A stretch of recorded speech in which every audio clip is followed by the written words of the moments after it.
Okay, ready for our next project? Sure. Our next adventure?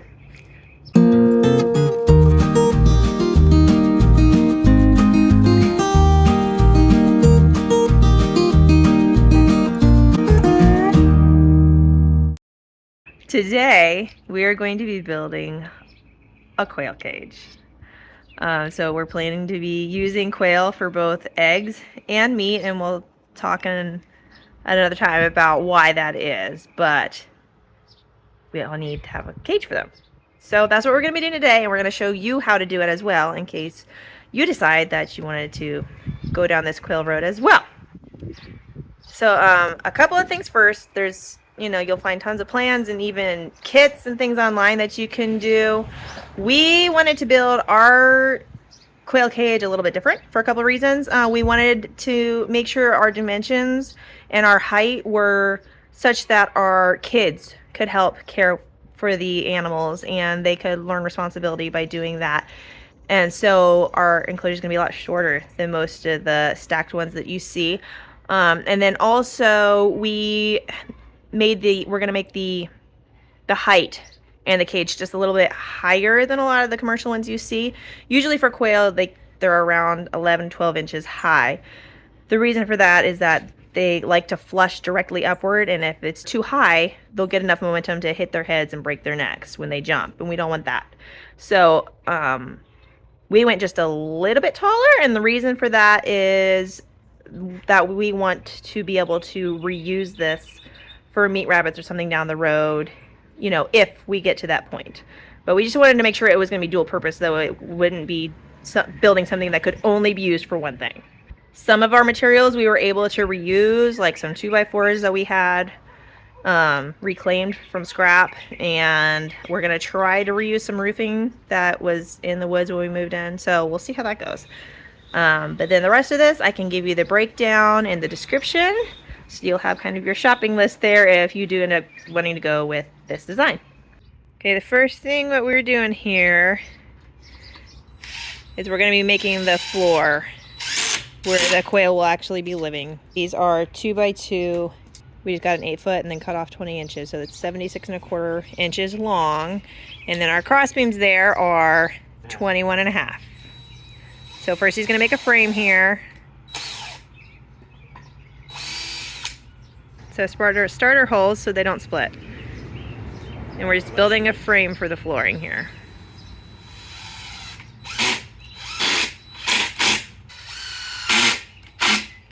Okay, now since our cage is going to be actually 2 cages wide, we're gonna measure and put a divider right in the middle, which at 76.25 would be about 38. Now we got the center support to separate the 2 different cages. Now he's going to put another support in the middle of each cage, just so that the wire doesn't sag, to give it a little bit, extra support. Okay, so this is the finished wood part of our quail floor. So now we're going to make another one of these because we're having 2 double-decker. So we're going to have another one of these on top. So while Mike makes the second floor here, I'm going to start putting wire on this one. This is 1/2-inch PVC coated hardware cloth that we're going to be using for the floor where the quail will be like walking around and stuff. The 1/2-inch is large enough to let droppings through, but small enough for their feet. And then we are using the PVC coated for this part just so it doesn't break down and rust and everything from said droppings.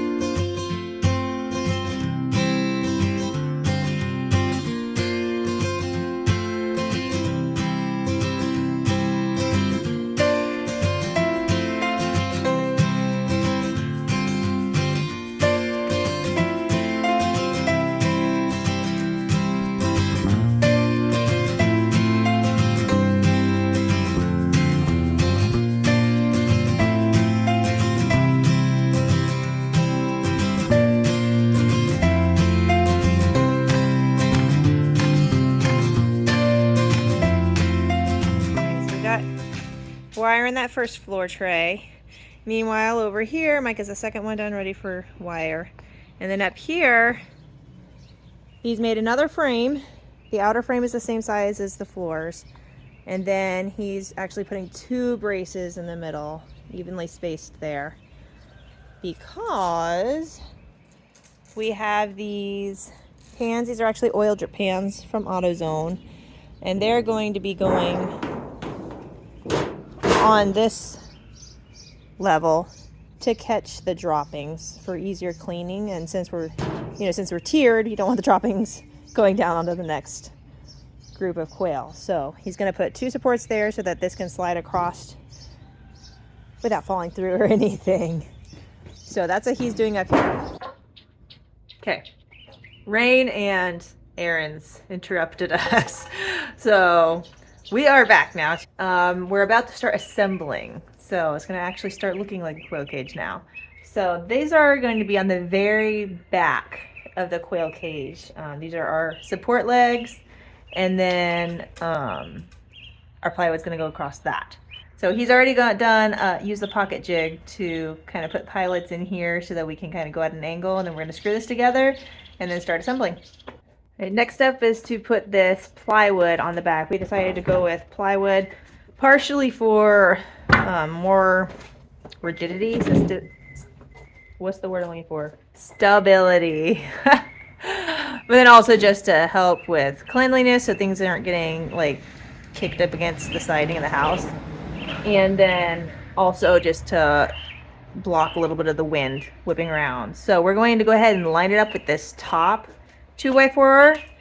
Now the front legs are the same size as these vertical ones here, but with this extra 2x4 across the top, that will give us a slant for our roof line.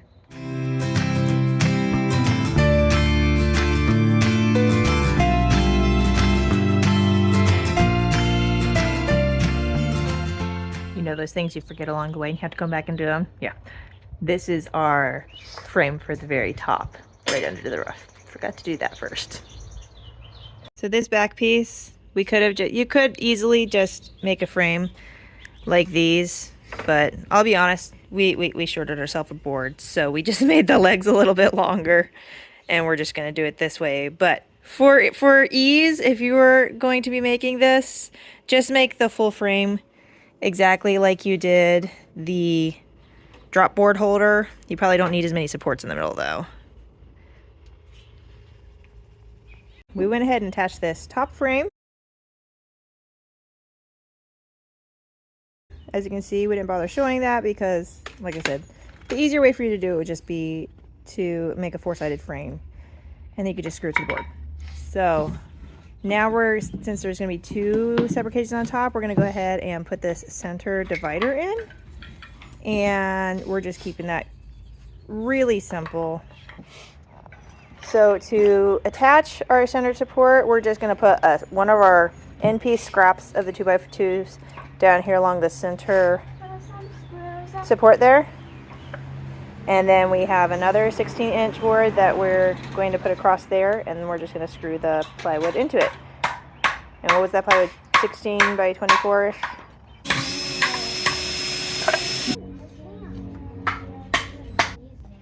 I will note we are doing this slightly off center, just so we don't run into that other screw right there. Now we're just going to screw the plywood to our little supports there, and we have a center divider. All right, again, just a reminder, we're working on the top cage. I'm actually standing where the roof goes. We have our center divider up. Now we're going to be putting our door frames. We have these 10-inch scrap pieces that we're actually going to be using. And then these are also from scrap pieces that we've cut. These are 16 inches. This is 10 inches. So we're going to put these vertical supports up. This mark right here that we're lining up with is at 14 inches. So 14 inches from here to here.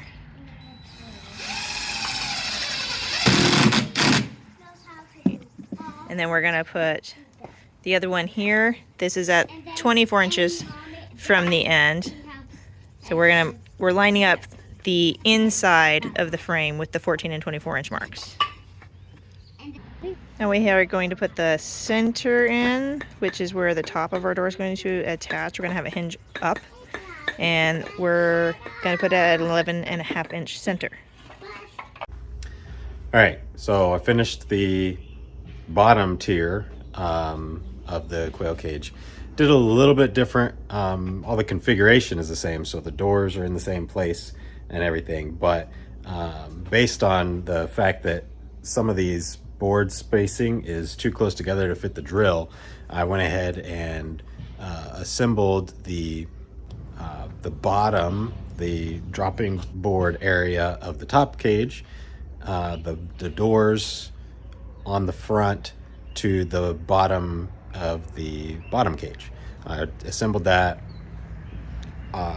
not connected to the back, and then lifted it up, set it down, and reattached it to the back afterwards. It worked okay. I don't know if I would say one way was necessarily easier than the other, but it was mostly for convenience of where the drills could fit, and then that's kind of how it ended up going. Either way is probably just as simple as the other, though. The advantage, probably, I suppose, the slight advantage to having them attached to the back first was you didn't necessarily have to have help kind of holding it together while you're trying to work with the two different frames. But there again, you kind of have to do what you can fit your drills in, and so it was easier to do it that way. So, but it's coming together. Yeah. Okay, another week, another day of working on the quail cage.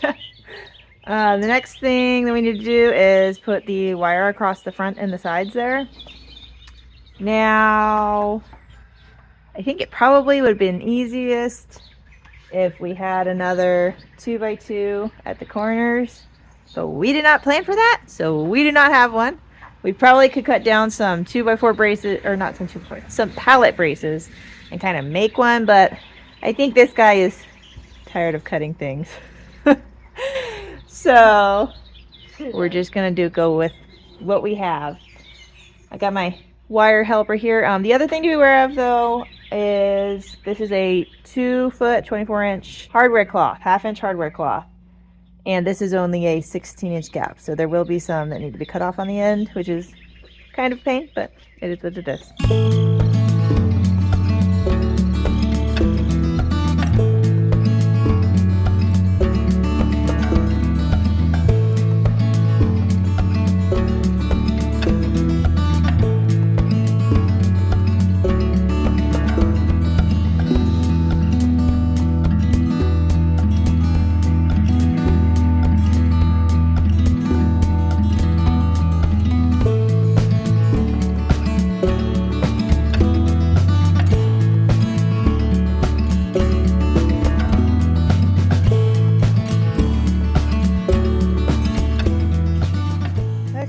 Does it look like a quail cage yet?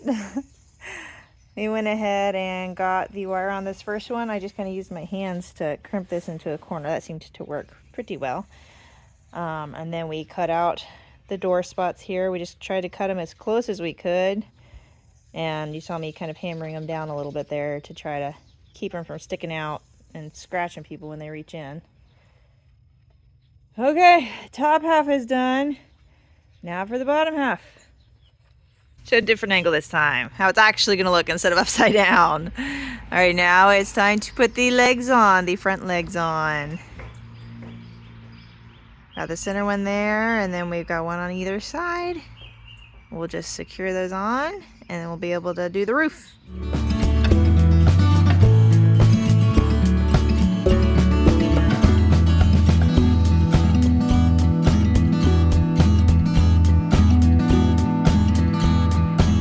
Now does it look like a quail cage?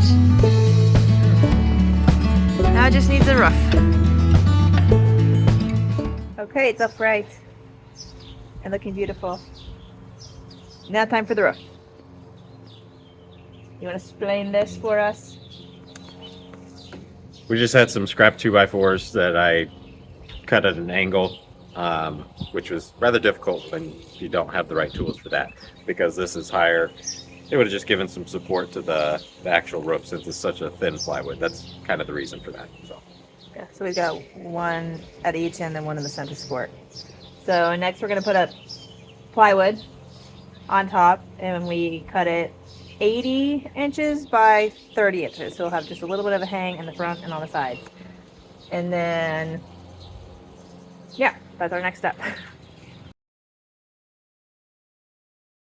We didn't really do any kind of overhang on the back because this is going to be butting up against the house, and it's going to be underneath the overhang from the roof anyways, so we're not too worried about it. You could make it just a little bit longer if you wanted to do it over a little over the back as well. But yeah, now we're just going to screw it on. While he finishes screwing that, I'll go ahead and tell you we have used the scraps from the plywood to cut the doors for the front. Ours are about just shy of 10 by 11, but go ahead and just measure your door spaces to make sure you get it exact. You're going to want them to be flush with the frame, but you know, make sure there's room for the wire on the bottom and everything so it doesn't get caught. But just because there may be slight variation from where you put up your boards and everything, it's better to just measure each door just to make sure you get the right size.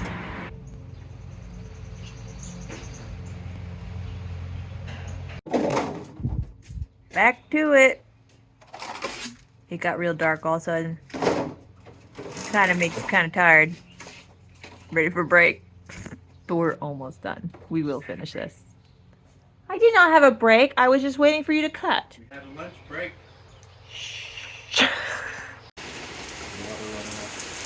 Now can we have a break? Fine. Look at predicament.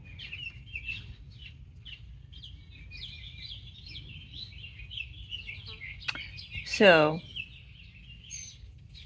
we've tried not to show you too many of our tweaks that we've decided to make along the way for the sake of not confusing you, but we'll go ahead and show you this one. We may not have calculated, because you know when we do multiple panels of this, you have to overlap a little bit, and we miscalculated our overlapping and shorted ourselves. And these are 20 bucks a sheet for the whole 2 ripples that we need.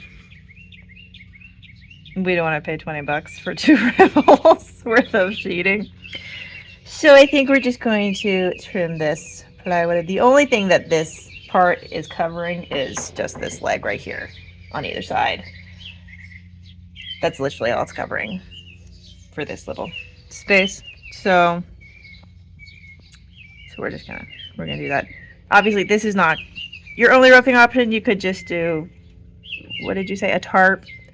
You could do shingles. You know, there's plenty of options out here. We decided to go with the corrugated plastic, thinking that would be cheaper. Not about cheaper, but easier. Yeah. It was super easy. It looked nicer than a tarp too. For one, this is a lot more expensive than I expected it to be. At 20 bucks cheap for the plastic. Kind of crazy. And apparently you'll need 2 if you make it this same size as we are doing. So research your roofing options and decide what you want to do before you put it together.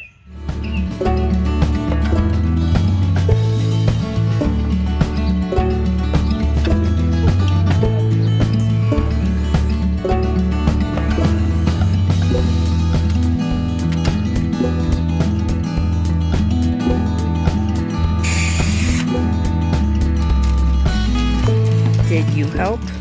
Yeah, I helped do the wire today. You did. Think it looks good? Yeah, pretty good, except I want to add some signs though. Yeah. Do you think you'll be able to take care of Quail in that cage? Did we make it a good height for you, a good size for you? For my hand to reach in, but not for me to get in. No, not for you.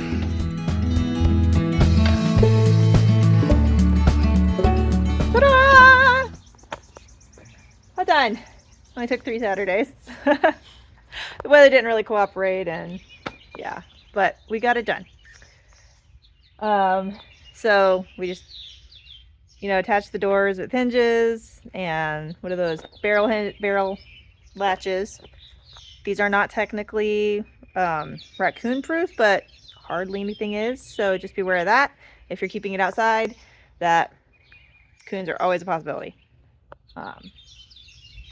So, any final thoughts on the project? Yeah. Lots of thought, lots of forethought. That's what it takes. Yeah, And yeah. then And of course, there's always things that you come up with along the way that you didn't think of ahead of time, and you know, you have to adjust. So we did that quite a bit. Like I said, we didn't show every time we did that just for sake of trying to avoid confusion. So we only showed you the things we actually did, not necessarily the things we originally planned to. So there it is. Now we just got to figure out how to get it to where it goes. But that's another video for another day. In the meantime, we will try to put a shopping list of all the supplies that you would need for this project as thoroughly as we can. And also, yeah, just leave us a comment. Let us know if you do try to build these, or if you have any questions about it, or you know, anything along those lines. We'll do our best to answer. Do you have any final thoughts? Good.